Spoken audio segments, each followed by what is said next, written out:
All right. So welcome to the belated book launch of Matt Brim's Poor Queer Studies, Confronting Elitism in the University. My name is Greg Newton. I am the co-founder of the Bureau of General Services with my partner, Donnie Jokum. Say hi, Donnie. Hi. Donnie's in the south wing of our apartment. I'm in the north wing. Yeah, our spacious Lower East Side 2-room apartment.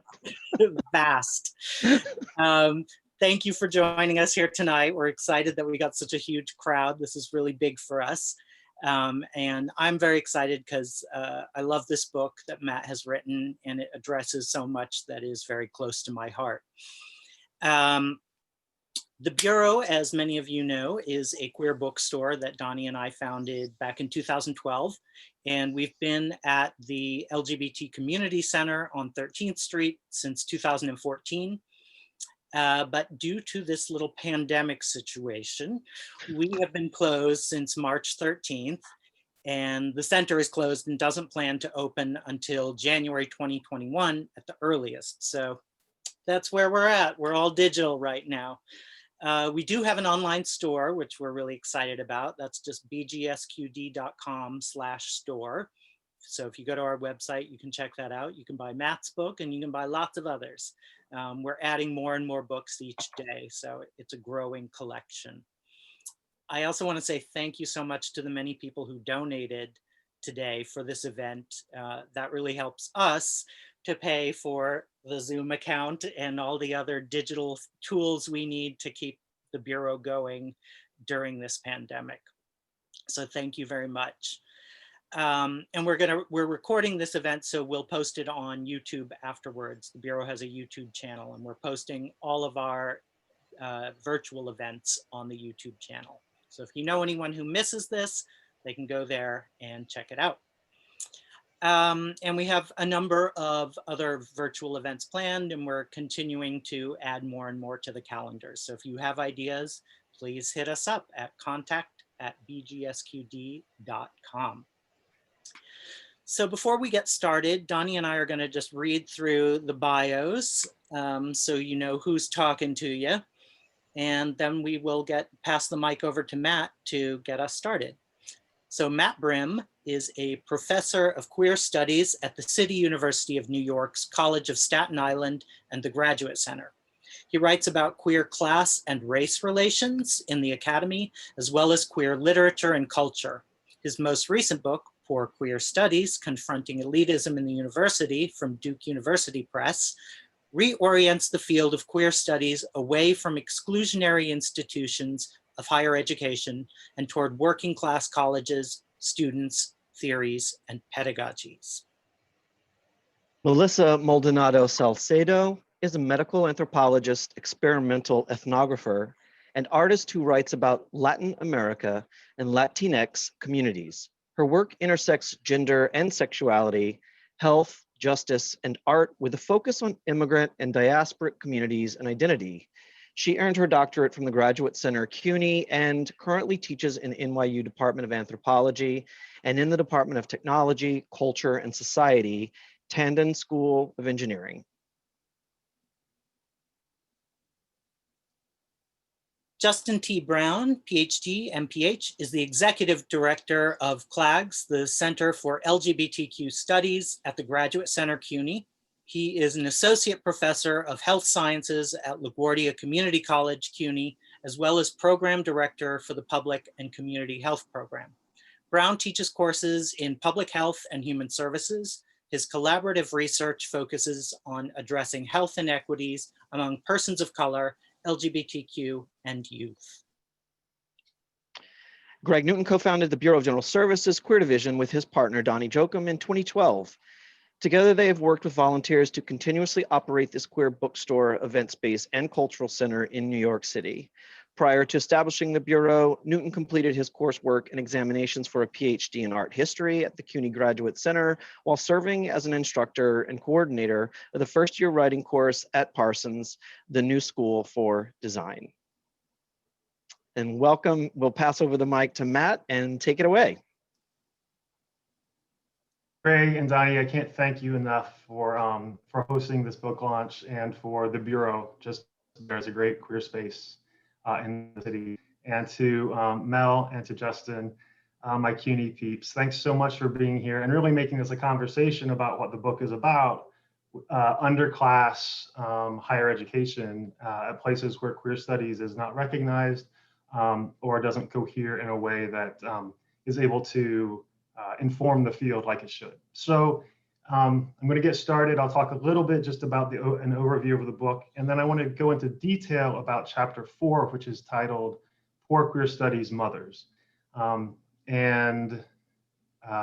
there are a lot of CUNY people here. What some of what I'll say and what Justin and Greg and Mel will say will echo with your experience, but we'd also like to hear other people's experiences too. So Poor Queer Studies tells the story of a vibrant field, queer studies, that needs to change. I argue that queer studies has not yet imagined what all it can be, and that short-sightedness comes from the fact that the good work that is recognizable in and as queer studies, its people and its places and its propositions, is work that happens mostly at the top of the academic hierarchy, placed so far from most queer homes. The reorientation that I offer in Poor Queer Studies is to look at my own institution, the College of Staten Island, or CSI, as an important queer studies work site where knowledge is made that can dramatically expand the map of the discipline. And in the book, a key realization that I had was that class and race, more even than gender and sexuality, class and race form the baseline for queer studies at CSI. And I really can't overstate this fundamental point that working poor and working class status is the through line for queer studies at CSI. And before I came to CSI, I had no idea this would be the case. I had not been at a school like CSI, and that just made me realize that poor queer studies is hard to imagine. Poor queer studies, unlike rich queer studies, the top of the hierarchy, is hard to see. So let me show you a little bit what it looks like. Working at CSI and at CUNY, we meet a lot of mothers, a lot of student mothers. Though they are a minority in my queer studies classes, mothers are a constant shaping presence, as they are at colleges, other colleges that admit non-traditional, traditional students more broadly. In the highly scripted and structurally overdetermined drama of underclass education, student mothers appear as regular actors. So if queer studies has overlooked itself at working poor and working class institutions like CSI, it has also overlooked our student mothers. Although it happens infrequently, sometimes mothers bring their children to my queer studies classes. Childcare falls through or domestic abuse makes the home unsafe. Student mothers and their children become homeless. But other than boring the kid, there's little harm that can come from a child's presence in the queer studies class. And indeed, possibilities open up for poor queer studies knowledge to be made. In one such class where a student mother brought her child, that class had previously been working on the issue of queer language practices. And this is something that a lot of queer studies classes do. We think about how language use has changed through time, how words that mean queer now maybe didn't, how we can say words in context, but not in other contexts. So that's like a staple kind of lesson of queer studies. And near the beginning of this class, a student who was not the student mother used queer language in a new way. Instead of saying the word that she might have used, the word sex can stand in for the actual term, the student spelled it, S-E-X. She did this, of course, because there was a child in the room and because she determined in that moment not to say sex to a child. And so with this new consideration put in play about what words they might or might not say, other students modeled their own practice after the first student, and they too began to spell. They spelled curse words, they spelled sex words, sexy words, they misspelled and respelled. Some spelled because they had kids at home and they were used to spelling around them. Some spelled not for the kid to make them comfortable, but because it was more comfortable for them to do so. While others blushed even more when they spelled the sex words than when they said the sex words. Some students did not spell, recognizing what it meant in that altered learning environment to speak sex, to say rather than to spell queer words in a space that can quickly censor them, and for some good reasons. Spelling made these students ask, is this a word we can say here, that we want to say here? Speaking and spelling sex therefore became a newly thoughtful act of student teaching and learning in front of each other, in front of a child. Pivoting from rich queer studies, long-standing and to me tired worries about the future of the capital C child who will bear that future, we discover a second level of critique produced not through abstraction, capital C child, but through class-based recognition. The students recognized the mother, recognized her as a student mother, recognized the class's multiple relationships to her at the intersection of class and gender and education. And in that hyper-contextualized space, created by the recognition of their whole peer, the students were spelling not for the child, they were spelling for her. This is a poor queer studies pedagogical relationship. This is to say that the students were spelling out a class-based relationship. They knew their peer was in a tight spot. They didn't know exactly why she had brought her child to class that day, but they knew something hadn't worked out. The students in the class that day, not all of whom were working poor or working class, nevertheless understood the everyday socioeconomic dynamics that inform our campus culture and that looked specifically on that day like a mother bringing her child to a queer studies class. I'm not arguing that rich queer studies students would not have responded in inventive and generous ways. I am arguing that my students were actually faced with doing so. And in that material space, where class explicitly makes meaning, and gender explicitly makes meaning, and race does too, the students invented a pedagogy that responded to those interwoven meanings in order to offer a student mother a smart bit of poor queer studies help. I want to give one more extended example of queer commuters. So the story I just told is at heart a story of class-based queer integration.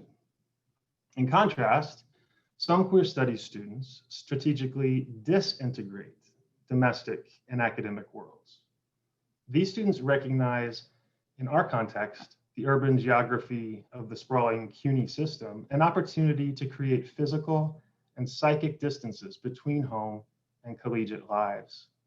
Strategically putting space and time between home and school, they queer the college commute.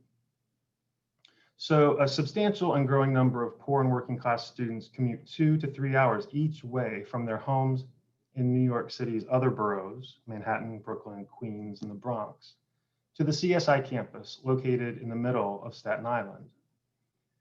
The college commuters are overwhelmingly Black and Hispanic, and given the socioeconomics of race in New York and on Staten Island, these commuter students are also likely to be among the poorest students at CSI.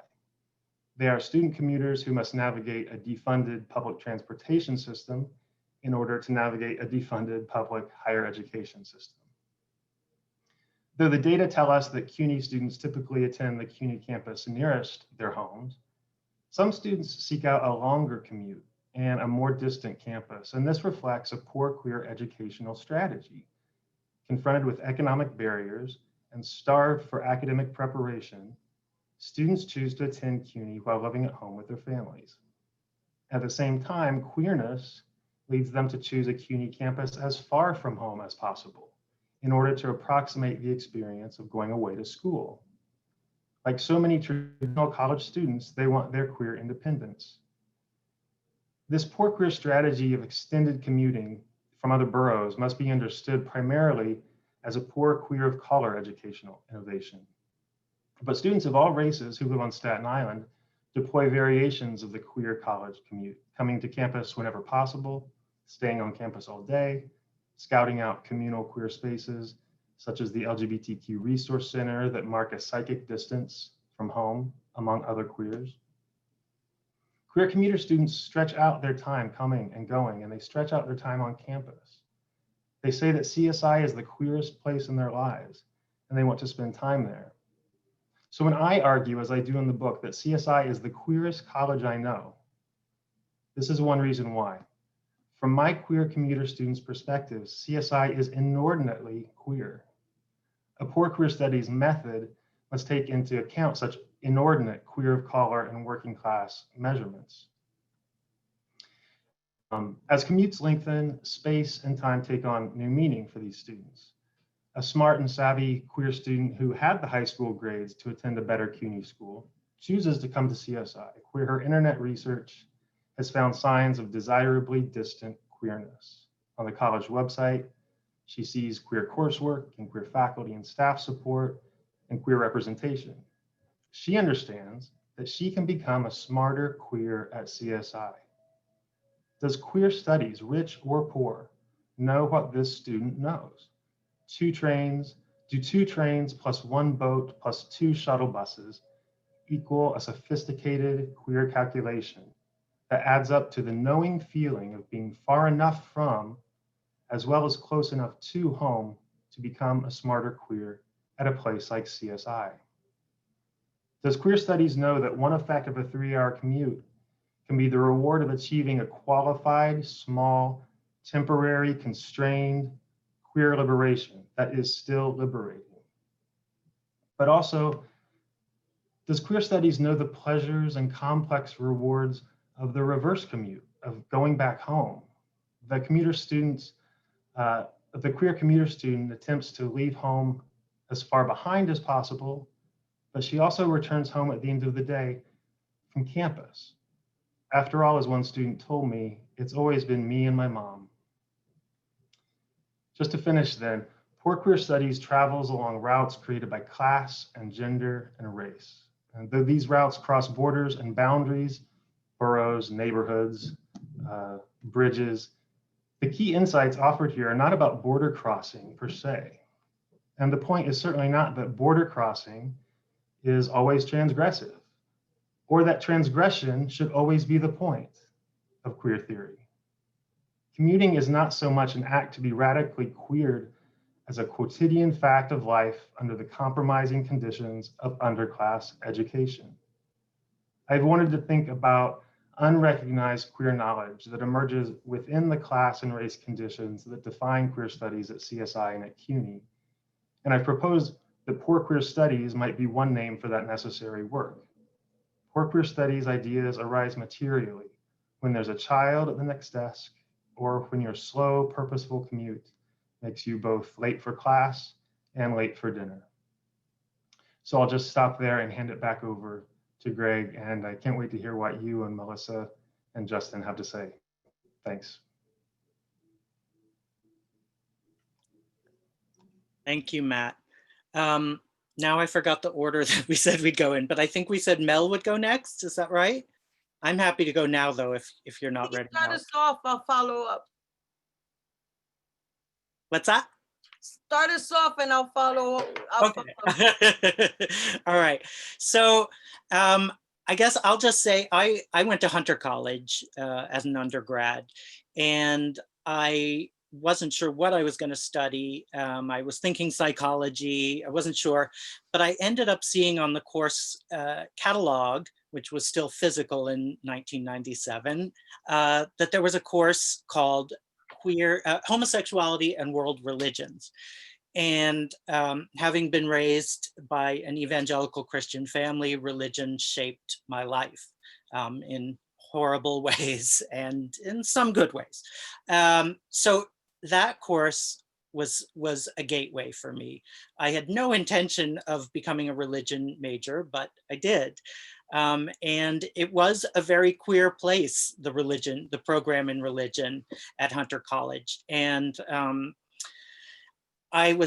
it ended up being really just a wonderful experience for me. And a lot of that had to do with the woman who runs the program in religion at Hunter College, Barbara Spruill.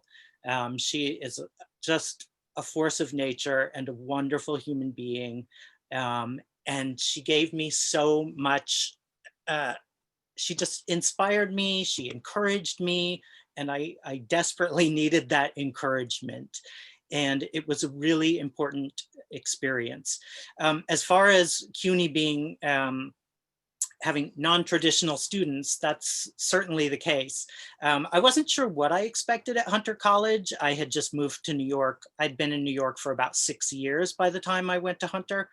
And it was very diverse. I guess I thought because, oh, it's in New York City, everyone's going to be liberal. Well, that was an education.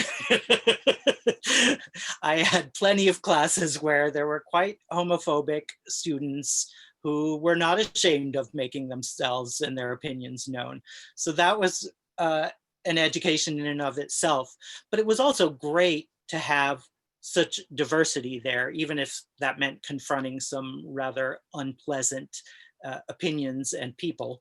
In the religion classes, the diversity often came the way in terms of in generations. There were a lot of senior citizens who would sit in on the classes. They weren't taking them for credit, but they had found a little home in the religion program at Hunter.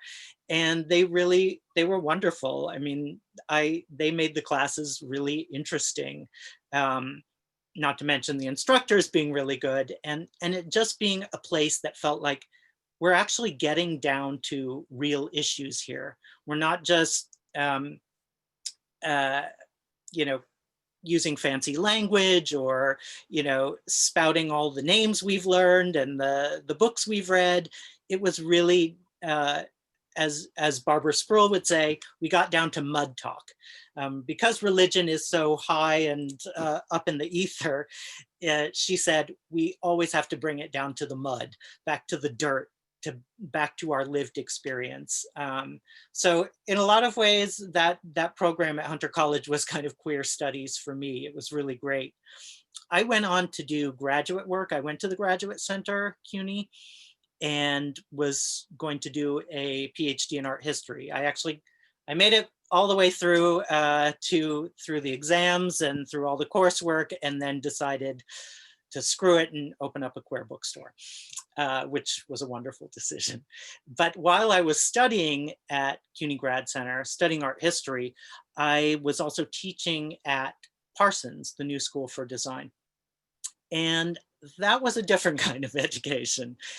First, I was an adjunct teaching art history. Actually, before I was an adjunct, I was working in the writing center, just being a writing tutor at the New School, and then an adjunct teacher. And then I was asked to apply for a full-time position overseeing the first year writing course and the ESL class, which is kind of odd since I was a PhD in art history, why I would be overseeing the first year writing course and the ESL classes. I don't know, but I got the job, and I was rather naive about it. I believed in education and was super excited about education. And I learned very quickly that that was not so important. What was important was keeping the machine going. And I was not very, well, I did keep the machine going in a lot of ways. I mean, I dedicated myself to that writing course and I kept it moving. But it was also just a messy situation in terms of how the union worked. There was a union that had a contract for part-time for adjunct faculty, but it actually, I won't go into the details, but it ended up screwing people over. If you had already been teaching at Parsons for years, you were good. If you just started teaching, then the union contract kind of ensured that the administration would not let you stick around too long, because then you would be unionized and you would have protections. So what I learned was that my job became getting rid of adjunct faculty, only to have to find new faculty right afterwards. And when I pushed back at that, I got removed from my position for not working well with my administrative colleagues. And then about a year later, I learned I wouldn't be reappointed. So all of that was a really good education and taught me that I wanted out. I wanted out of academia. And that's when I decided to leave. And that's around the time that I met Donnie and we started dreaming up the Bureau. So that's where I decided to take my career, and I'm really glad I did. So I'll stop there so others can share their experiences, but that just gives you a little bit of background about where I came from and what I got out of the CUNY system, as well as my teaching experience at Parsons. So Mel, how about now? Okay, I'm ready. All right. Thank you. So I want to start off by saying that I think I'm confident I'm in academia because of queer studies, right? My first year in the grad center in the anthropology program, I felt just so disconnected from the culture. And I thought I would fit in more because I went to NYU for my undergraduate and New School, which were private institutions that I couldn't afford. And I'm like, well, CUNY might be like my sweet spot. I went in my first year and I was about to quit. I was left a letter from my professor saying that anthropology was a lot of work, so maybe it's not my cup of tea. Meanwhile, I was the only mother in my cohort. I've never turned in a paper late, so I didn't understand where this assumption of my laziness came from. And so then I was like, well, let me just try. And I got into intro to queer studies with Matt. And the first day I went into class, I just want to say it was life-changing because I was asked, what type of activist do you want to be? And I didn't have an answer. And I thought it was very subversive. And I'm like, I'm on the front line protesting, but seeing that intersection of activism within the classroom for me became exciting. And so I realized it wasn't me, it was perhaps what I represented in the classroom that I felt this rejection. And it was queer studies and finding this community of people who felt like they were also in the island of misfit toys, right? That they didn't perhaps fit in the same way. And I ran into different people who were in different programs. So the Spanish literature program, and they were all like, yeah, after the first year, I also was gonna quit. And then I took queer studies and the CLAGS Center, and I was finding, and I created community, and I realized the importance also of queer mentorship and queer friendship in order for me to be able to go through my program and finish. I don't think I got that anywhere else than in these spaces. And so when I went to teach at Tandon as an anthropologist in an engineering school, I felt already by design, my presence was queering the classroom. So I would take these methods that I learned in CUNY as a scholar to the classroom to try to apply them and experiment with them. What happens when you open up a space to talk about things that perhaps in the STEM field are not prioritized? So race and class and sexuality. And what happens when we queer the STEM classroom has been for me very promising, right? Because it creates a space where there is a sense of community, identity, they find meaning, belonging, all these things that are so integral to academia, but gets forgotten when you don't necessarily fit in the same way. No one could train me to be in the classroom the way my own experiences as a student shape my pedagogy. So for me, that lens of activism and seeing how we could disrupt these silences and push back against, fitting in the traditional sense of academia, allow me also to lean into my queer identity. So it's like my introduction in the classroom starts off always as coming out, right? It's this coming out, but it opens up a space for students to come out in their own truth too, right? Like, I'm poor, I'm in the opportunity program. Oh, this professor referred to me in this way. And we talk about ways of disrupting or dismantling these, systems of oppression that really weigh on students. And so these queer methods that, Matt applied in the classroom allowed me also to apply it outside of the classroom and how I understood my role in academia. So I just wanted to share that experience. And I want to thank my students for showing up today. Sorry.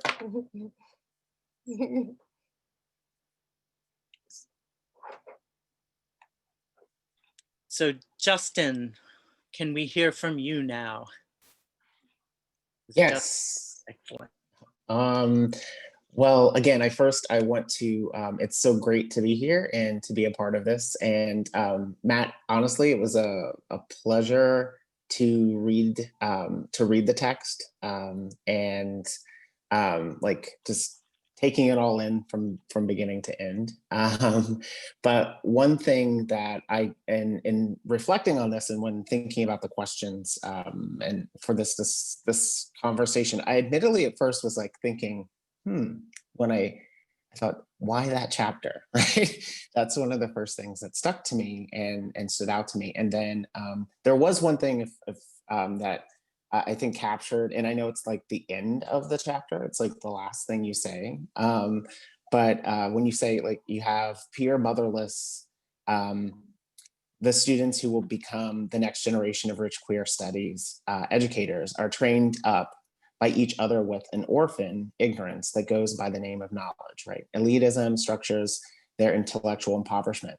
And in that absence, we might ask, how queer must a rich queer studies professor be to not become the parent figure in this high class family drama, right? And to me, that was it was helpful for me in kind of thinking about it, because again, from my own background as coming into the graduate center as a graduate student, from critical social personality psychology program, also having some other Midwestern beginnings coming from small rural Ohio as my background, really that this element of kind of running to this space of an urban center for escape. But then also in midst of that, realizing that similar to as has been expressed before, and as Mel said, like, finding that this particular space within the graduate center was not initially one I thought it would be, right? And so my training, although within this space and within this program, I found that mentorship to some extent was kind of difficult, right, in this process. And so it took me down this way of where I kind of did also escape a little bit from academia and my graduate studies for a moment, and went into the nonprofit sector and running a social service agency for LGBT youth of color. And that, I think, kind of reintegrated me back into saying, hey, I've got to go back to finish this thing, right? To really be able to provide the understanding of support and reflection of kind of parenting and mentorship, I guess, that I was often somewhat providing, right, in my role as a program director. And so it made me then in this think about, I was reminded almost immediately of thinking of Audre Lorde, and of there is no hierarchy of oppressions, and her speaking that role of who she is within this space. And so as I moved through that, I was, while as many of us know in the CUNY system as a graduate student, you're doing all these other things. So serving as an adjunct, and I realized, I think I counted it over the course of my time. I think I was an adjunct or a substitute lecturer at like 7 different institutions within CUNY. Almost also at CSI, but I ended up getting a full-time subline before I was there as well. And so with that, and then landing, strangely enough, this is what I thought was so interesting, landing at LaGuardia, right, where it's my home institution. And to also kind of speak to LaGuardia, because I think there's a nice presence of this picture that's understood about CSI. And then LaGuardia, here we are, is like one of the community colleges, right? And so, established in 1971, really as a part and founded on that notion of open enrollment, right, is when it gets established.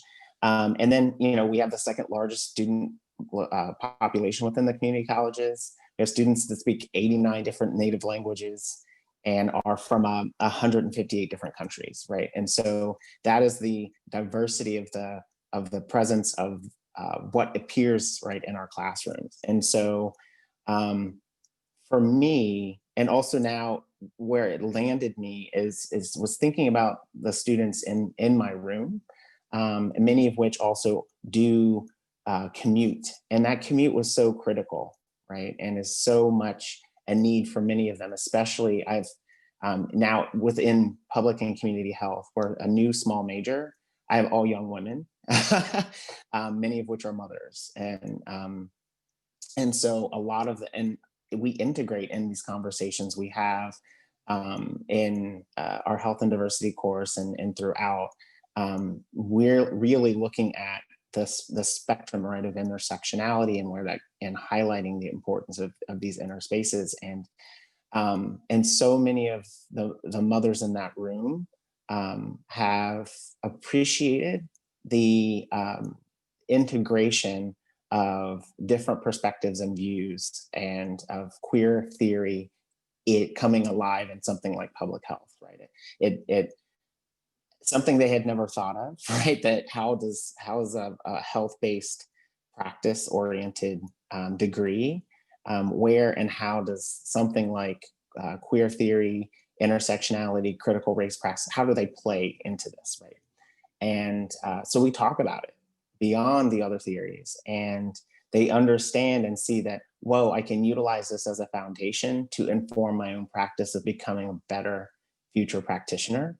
And also many of them have reflected about ways that they are able to now continue to educate their own families and their own children. And I appreciate, and a lot of this also helped push me a little bit to this because, you know, as becoming into this new program, but I'm also appreciative of, because I did while in CLAGS, right? I crazily decided to go back and also get a master's in public health, right? And when doing so, I had a course. I needed to take an elective course. And so I was the executive director and I said, hey, I'm going to take Matt's class. I'm going to take, and I have to tell you the way in which that was done, I think enacted like this lived way of being able to enliven practice, right? Of what it means to be not only present in demonstrating how to do this work, right?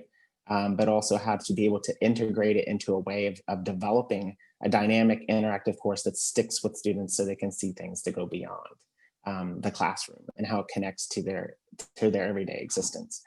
So I will end with this because I know I've talked a little long, but one last thing is where I now find myself struggling a little bit is that so much of what the students get out of that face-to-face interaction in the classroom and being able to find their physical space of that commute, and now teaching in this new distance learning way, right? And I instituted a check-in survey with my students, really around their needs and in terms of functionality. And I have present conversations with these mothers that say, I have 3 kids at home and I'm trying just trying to find this movement in space where it's a different way to work and engage.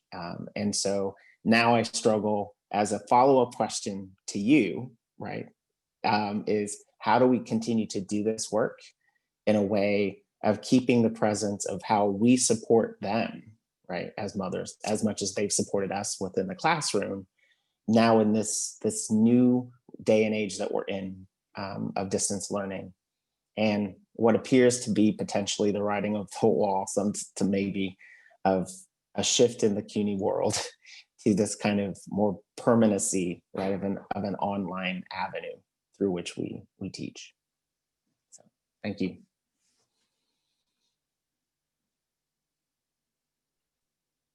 Thank you, Justin.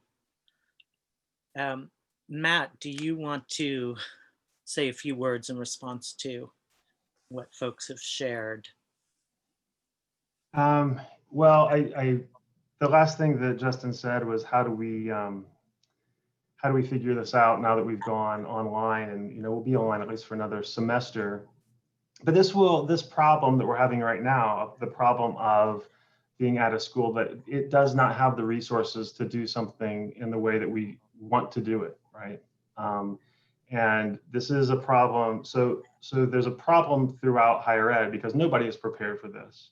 And so the problems we have at CUNY are those problems, but we also have the problems of being a defunded institution where our students do not have technology, They do not have private space. They can't say LGBT words because they're in their families' homes and their families are around them. But just so I don't, the answer starts by saying our problems are particularly manifested here, and they're problems that are about class and race. And these problems run through the academy. So if we're going to fix this problem, I think, Justin, you've just taught me that let's do that by keeping these student mothers at the center of the question about how to fix the problem, right? And so some of the things you said so echo with me. These mothers are women who come to my classes not because they're queer, but because they say, I want to be able to teach my children, right, in a way that I was not taught. I want to give them knowledge and information, or I want to go back to my social service agency and bring this back to them.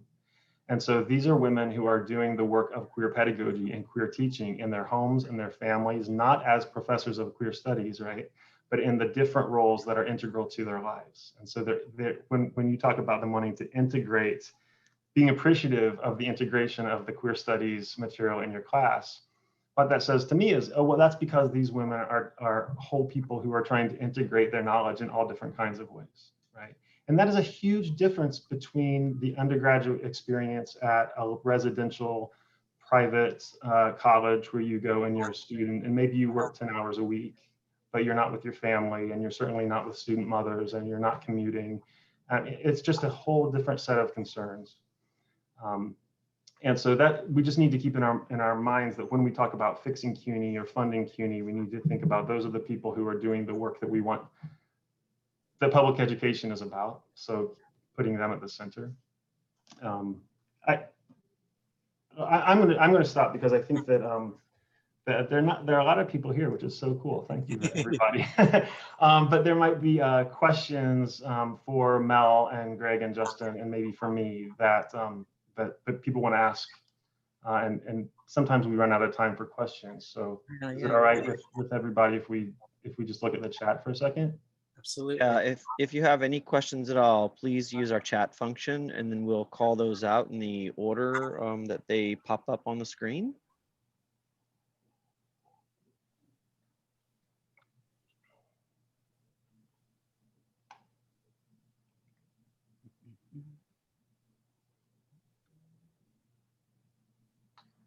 And I know that sometimes it takes a second for them to come through.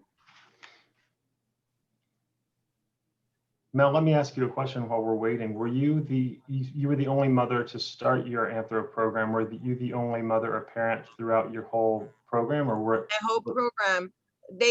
A few of my classmates have since graduated, married, and kids. They went in that order. But I remember registering for my classes with my 2-year-old on my hand, like, you know, and it felt strange. It was like, I'm a mom, like, it's not weird, right? But there was always an assumption that that somehow got in the way of my work or my ability to do the work, almost like they were policing the space in such a way where it's like, well, you know, you can't do this program and be a mom.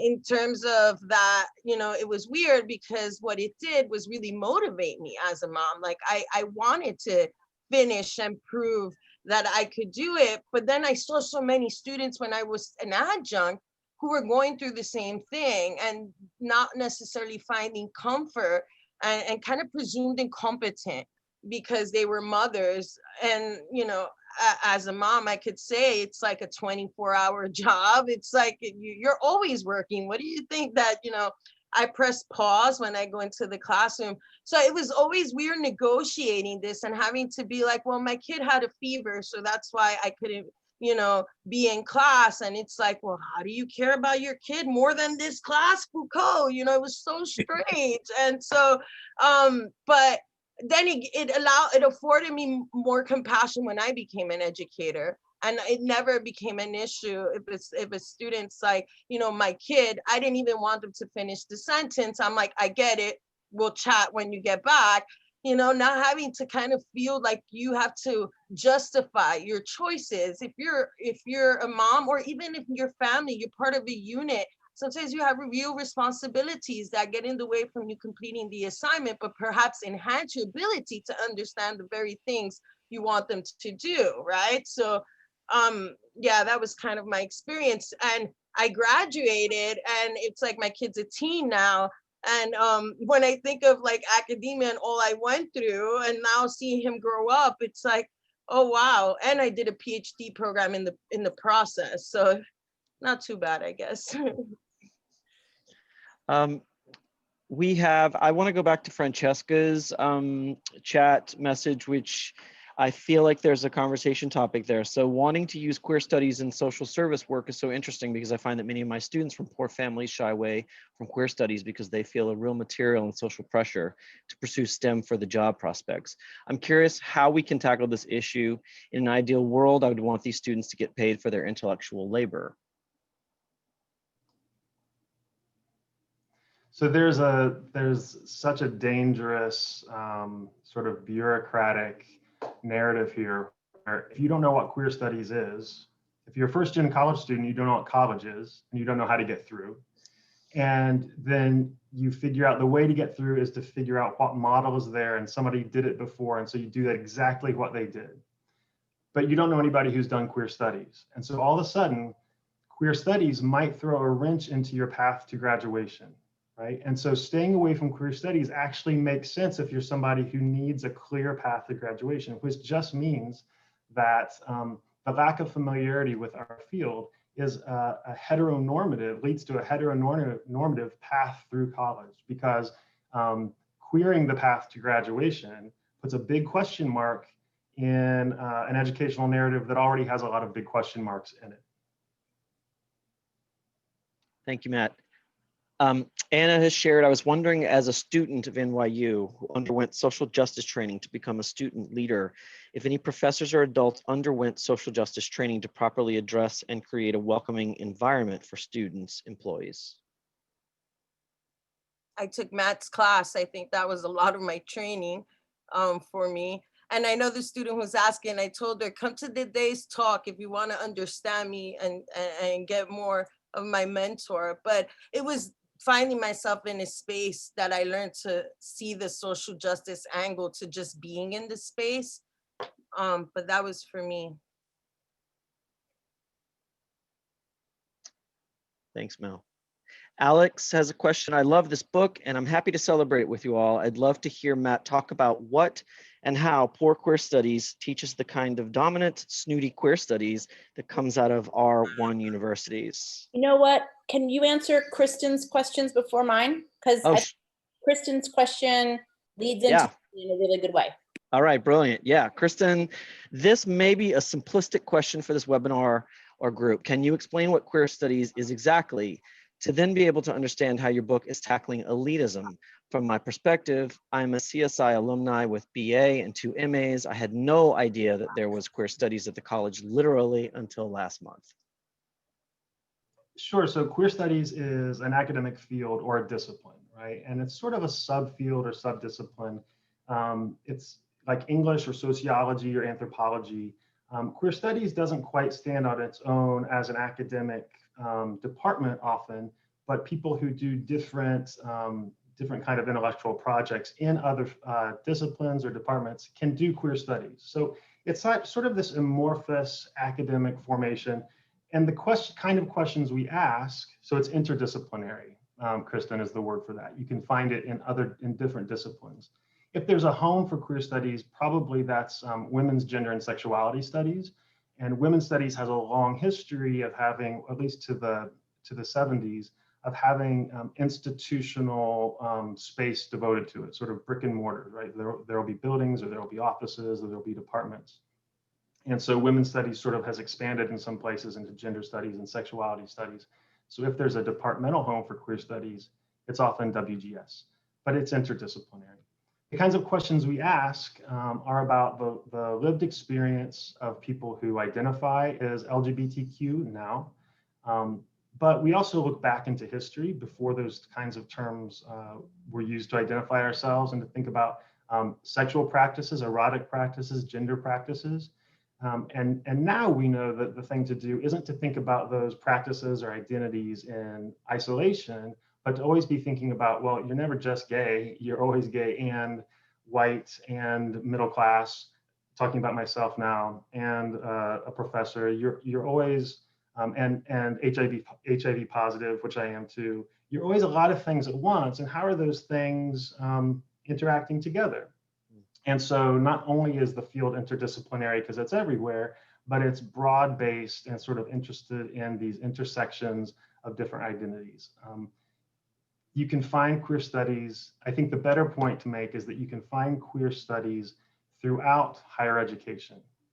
It's one of the points of the book is that it's just easier to find queer studies at the places where queer studies is known to have happened. And those are elite and highly selective colleges at the top of the academic hierarchy. It's easier to see all fields at the top of the academic hierarchy, and that includes queer studies. But you can find it at places, overlooked places like LaGuardia or CSI or Hunter. So if you don't have to look very far, you just maybe have to figure out how to look, how to do a little bit of research, because the word queer or LGBT might not appear in the course material or the course title or the campus website. Thanks, Matt. And Alex, would you like us to go back to your question? Yeah? All right, sweet. So I'm just gonna say it again because I love hearing it. I love this book and I'm happy to celebrate it with you all. I'd love to hear Matt talk about what and how Poor Queer Studies teaches the kind of dominant, snooty queer studies that comes out of R1 universities. So I love rich queer studies, right? Rich queer studies is like why we're all doing what we're doing, because these trailblazers formed this thing that wasn't there and they made this way in the academy with these brilliant ideas, right? That's why we're here. All of us is because those people made the way. So this is not a blame game.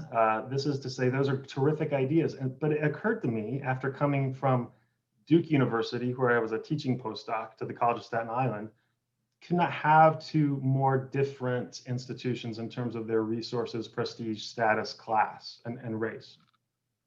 It occurred to me that those brilliant ideas that got me into this job and this profession and this field were made at particular work sites. Now, the work sites are different across the top. The top of higher ed looks a little bit different from place to place, but they were still, those ideas are still made at the top of the pack. And I could see how different a Duke University was from a CSI. I could see how resources were hoarded at Duke, hoarded and depleted from CSI. And queer ideas are built, at least in part, on the material conditions around you where you're building those queer ideas. And that doesn't mean you can put a price tag on every queer idea, but you do have receipts. Were you able to go to that conference or not? Were you able to buy subscriptions to that database or not? Were you able to buy books or not? Were you able to bring people to campus without having to do a GoFundMe or not?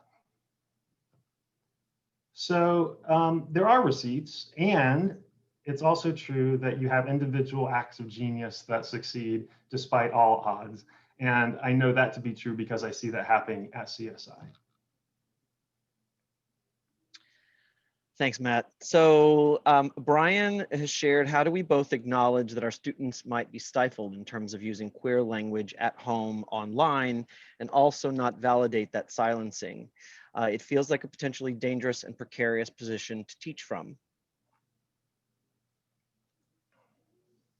Justin, I think maybe you can take this one.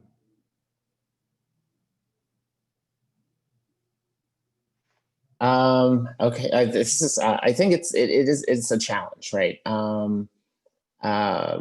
So I'm thinking about,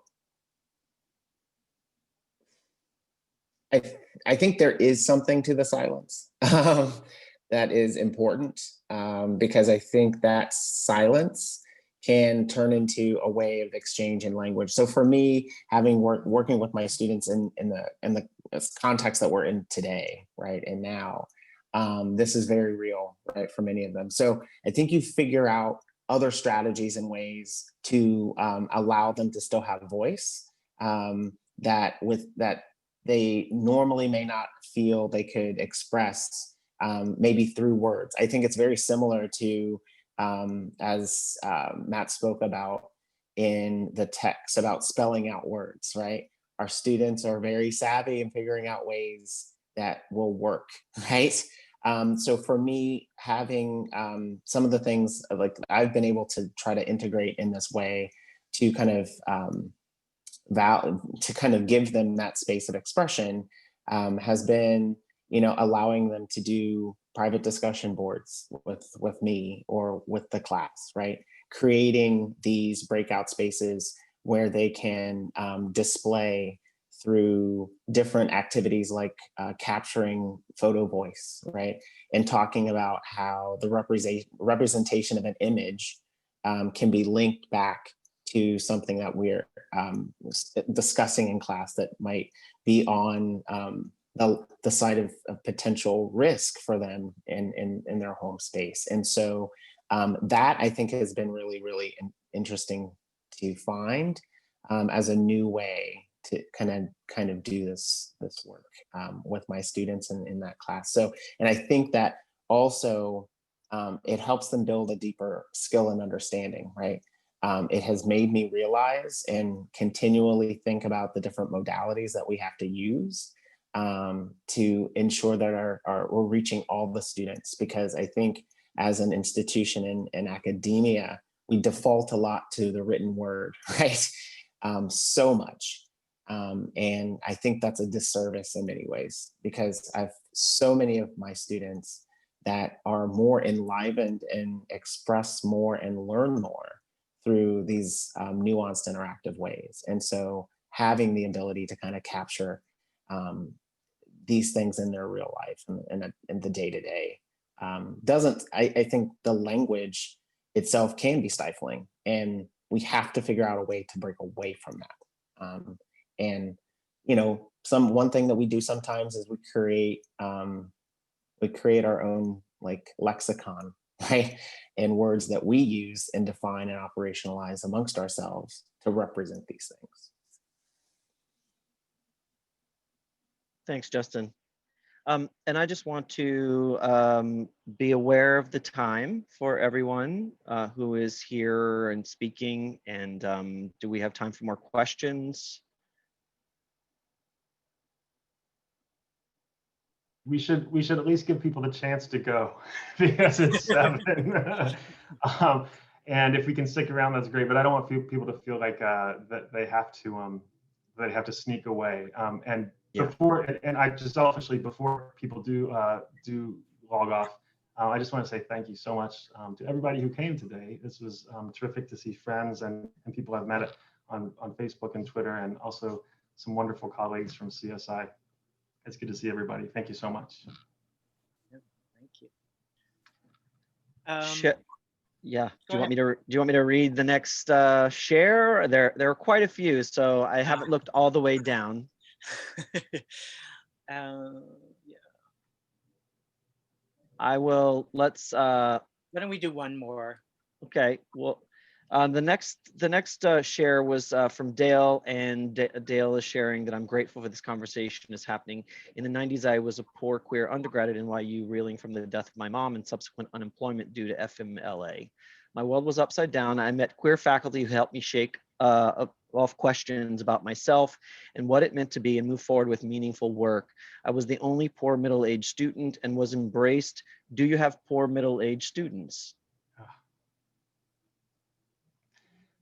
So this is my favorite, maybe my favorite story ever from class. Not only do we have poor middle-aged students, but we have, back to mothers, we have a lot of returning students who are mothers and working class Italian moms, especially at CSI.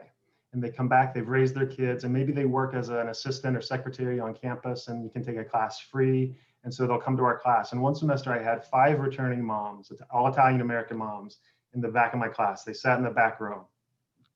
And these women are just like, they have they have no reason to resist education. They're making this decision to come back. They do all the reading, they do extra. So they're like perfect students in that way, but also they have dealt with young people who will not do what they want them to do, right? They are good disciplinarians. I'm a terrible disciplinarian.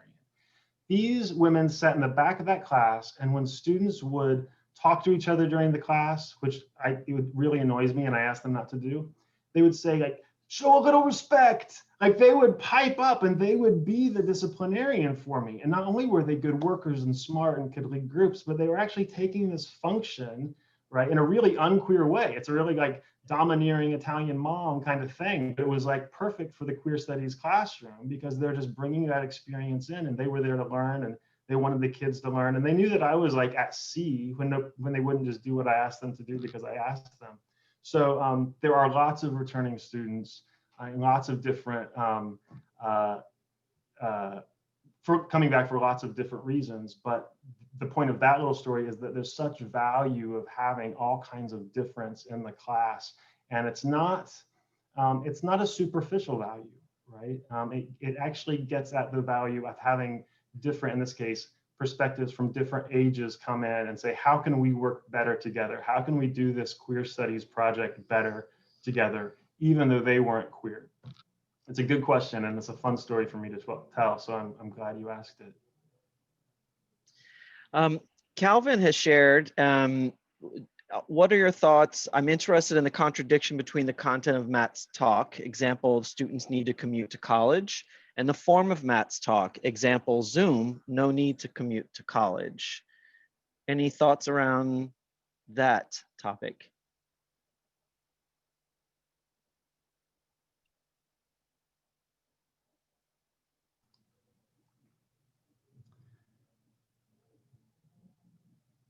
I have a thought. Does Yes. anybody else have a thought? For it. So if the idea that I talked about in commuting was to have it both ways, to go far enough from home and be able to return from home, right? Then how does Zoom mimic that? It doesn't seem to, right? Because you would have to go find a space to be on Zoom that is not in your home. And so I actually think that this puts our students who are those queer commuters in a tough spot. And Justin said this before, but the commute is long, and it not only represents a psychic break between home and school, but it gives them time to do homework. So there's a practical built-in mechanism that allows them to be better students because they're riding that fare, they're riding those buses, and they're riding those subways. So do they have time to do that kind of work in a house where they can't get time alone, right? So in that way, being in public on public transportation, at least is in some way more isolating, and you can focus a little bit better than being in your own home. I share your concern, and I don't know how we're going to accommodate those students who are making such a bold choice to do all that commuting now that we're online together. Thanks, Matt. And Rosemarie's question may go to anyone on the panel. Women, gender, and sexuality is really incredible. Would you ever link up with them? This was the one place I felt comfortable as a queer student and as a feminist.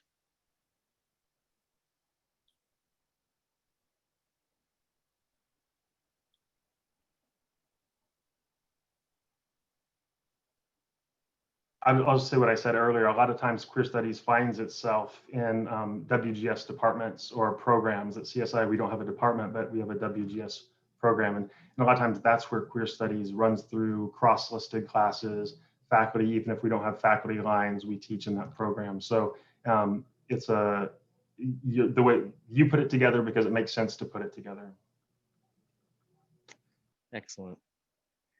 All right, we've got quite the thread. There are 38 messages, so I can keep going, or you all tell me how long you want me to keep calling out questions for us. Well, we're a few minutes over, so we should probably wrap it up. But thank you everyone for joining. Thank you so much, Matt, for writing this book. I really appreciate it. Having been really disillusioned by academia, it was so lovely to read about your passion and the way that you really connect the material you're teaching to the students you're teaching.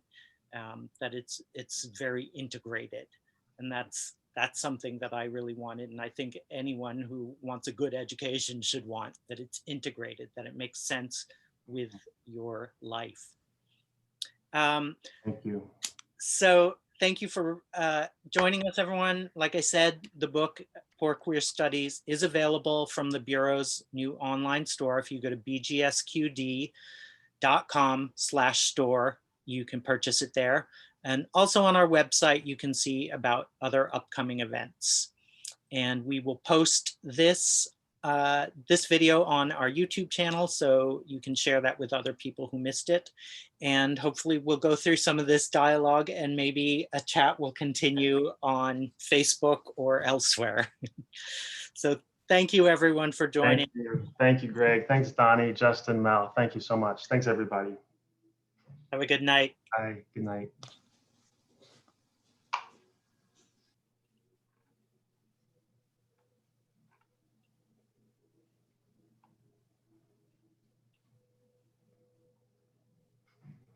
Thanks again, guys. I'm going to go. I'll talk to you later. Bye.